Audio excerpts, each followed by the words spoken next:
Ralf Friedrichs. I'm an author, addiction recovery coach, and life coach, and the host of this show, the Take Your Life Back Today show.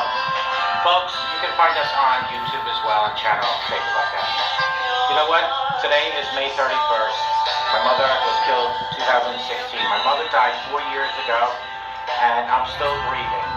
In the last couple of years, a few things in my life have happened that I wish she was around to witness. One of those things that happened was my daughter had a daughter, which would have made my mother a great-grandmother. Also, another thing is that I wrote books, 5 books, and my mother would have loved to have seen not just the covers, but to read them. Both of these mentioned plateaus made me happy and proud. I cheered, I jumped, I clapped, and then I each time wanted to whisk my cell phone off the counter to call my mother. I realized quickly that I couldn't make that call because, well, my mother is in heaven, and tears raged down my cheeks knowing that I wanted to share these moments with her, but just could not be part of it because she is gone. She's up in heaven for 4 years. It has been 4 years since she was taken from earth via a careless driver.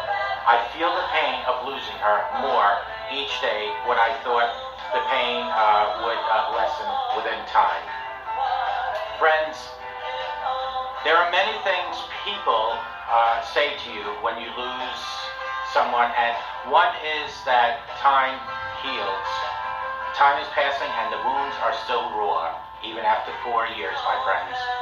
I remember at the wake and funeral, and people showing up in swarms amounts.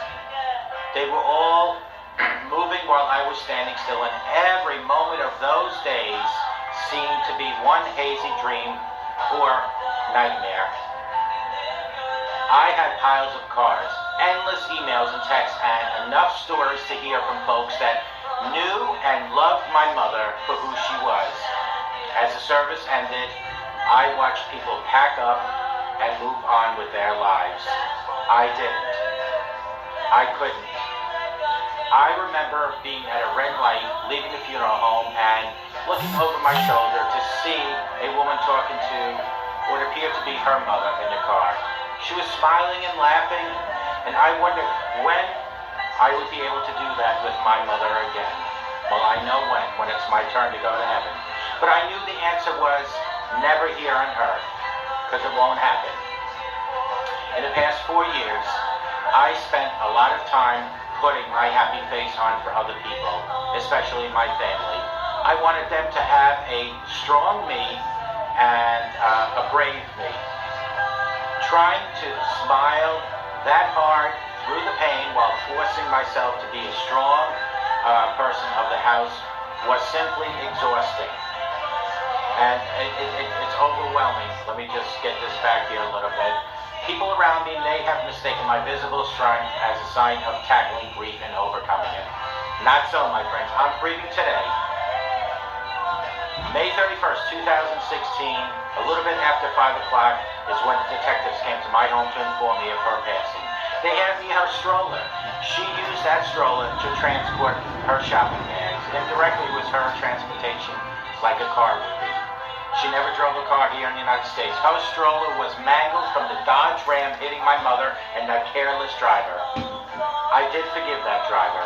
God spoke to me immediately and instructed me to turn that mangled stroller into a cross. I mounted that stroller to the pole where the accident site was. It stayed attached for almost 1 complete year. The truth is, even after 4 years, I'm still figuring out how to pick up myself and push on in life. I often find myself asking God, when will I stop feeling the pain of losing my mother? I have not been able to find the answer, and I might not ever, but I have the solution to my problem, and that is to wait for heaven. It is now when I need people most that I can't tell you exactly what I need from them, but I just need them to be around me to talk about my mother. I know that others may not know what to say after this many years, or they may not want to muster up any feelings they believe I may have suppressed. But I can tell you this, I miss my mother. Sometimes I wish I would just open up my inbox to 6,400 emails that tell me I'm going to be okay, or open my door to have a friend waiting there with a hug in hand and saying, your mother is waiting for you in heaven. Maybe I just want people to be around so time can move just a little bit faster, but because after all, I'm just passing time here on earth, waiting to reunite with my mother in heaven. It's time to heal when that time comes.